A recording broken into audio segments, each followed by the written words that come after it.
Assalamualaikum warahmatullahi wabarakatuh. Perkenalkan, nama saya Raraswara Kartikawati dengan nomor induk mahasiswa 112110049 dengan program studi manajemen Fakultas Ekonomi dan Bisnis Universitas Pelita Bangsa. Di sini saya akan mempresentasikan hasil kerja saya dengan mata kuliah pengantar manajemen dan materi yang berjudul motivasi.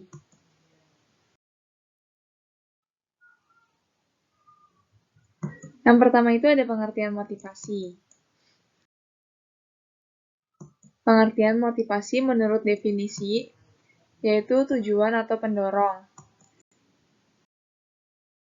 Dan menurut istilah, berasal dari kata Latin yaitu movere yang artinya bergerak, yaitu proses kejiwaan yang merupakan tujuan dan arah dari setiap perilaku. Kemudian ada yang pengertian motivasi menurut para ahli. Yang pertama itu ada menurut Hamalik. Motivasi merupakan perubahan energi dalam diri atau pribadi seseorang yang ditandai dengan timbulnya perasaan dan reaksi untuk mencapai tujuan.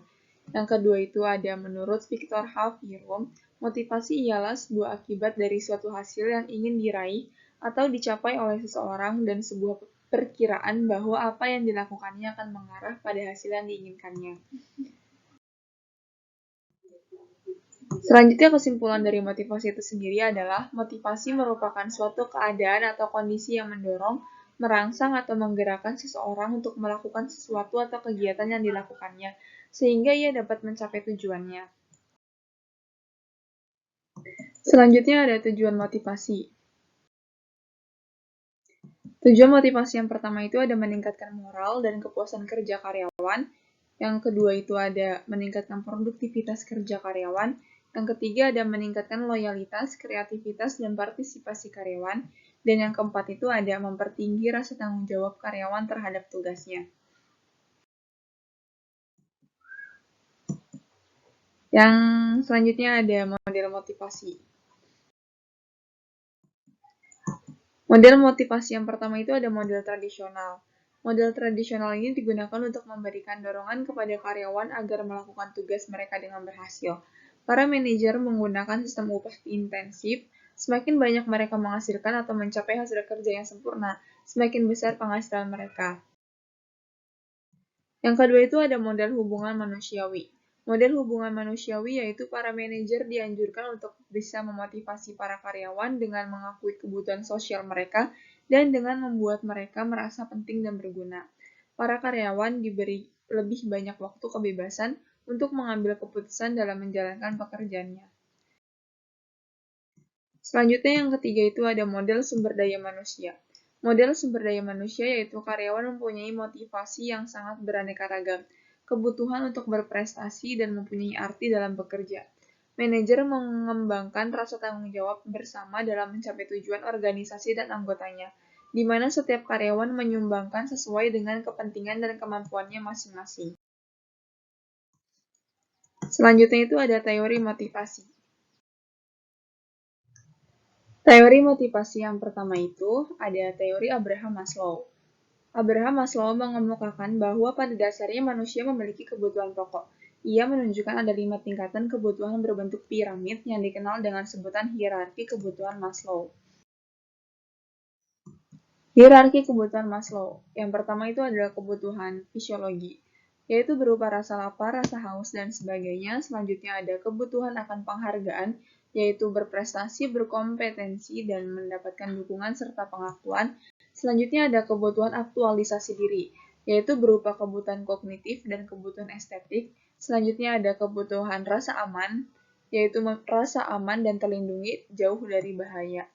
Selanjutnya yang terakhir itu ada kebutuhan rasa cinta dan saling memiliki, yaitu berafiliasi dengan orang lain, diterima, dan saling memiliki. Yang kedua itu ada teori Herzberg.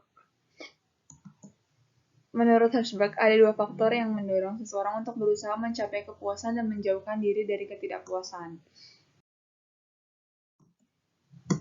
2 faktor Herzberg, yang pertama itu ada faktor higien, yaitu memotivasi seseorang untuk keluar dari ketidakpuasan, termasuk di dalamnya adalah hubungan antar manusia, imbalan, kondisi lingkungan. Yang kedua itu ada faktor motivator. memotivasi seseorang untuk berusaha mencapai kepuasan yang di dalamnya termasuk achievement, pengakuan, kemajuan, tingkat kehidupan. Selanjutnya yang ketiga itu ada teori Douglas McGregor. Douglas McGregor mengemukakan ada dua pandangan manusia yaitu negatif dan positif. Dua pandangan manusia menurut McGregor yang pertama itu ada teori X yaitu teori negatif, yang sebagai contohnya itu ada pertama karyawan secara inherent tentram dalam dirinya tidak menyukai kerja. Yang kedua itu karyawan tidak menyukai kerja harus diawasi atau diancam dengan hukuman untuk mencapai tujuan. Yang ketiga itu ada karyawan akan menghindari tanggung jawab. Dan yang terakhir itu ada kebanyakan karyawan menaruh keamanan di atas semua faktor yang dikaitkan dengan kerja. Teori Y atau teori positif yaitu yang pertama itu ada karyawan dapat memandang kerjasama dengan sewajarnya seperti istirahat dan bermain. Yang kedua itu, orang akan menjalankan pengarahan diri dan pengawasan diri jika mereka komit pada sasaran. Yang ketiga, rata-rata orang akan menerima tanggung jawab. Dan yang keempat, kemampuan untuk mengambil keputusan inovatif. Teori yang keempat itu ada teori Fromm. Teori Fromm menjelaskan mengapa seseorang tidak akan melakukan sesuatu yang ia yakini ia tidak dapat melakukannya, sekalipun hasil dari pekerjaan itu sangat dapat ia inginkan. Menurutnya, tinggi rendahnya seseorang ditentukan oleh tiga komponen. Tiga komponen Fromm, yang pertama itu ada harapan, yaitu keberhasilan pada suatu tugas.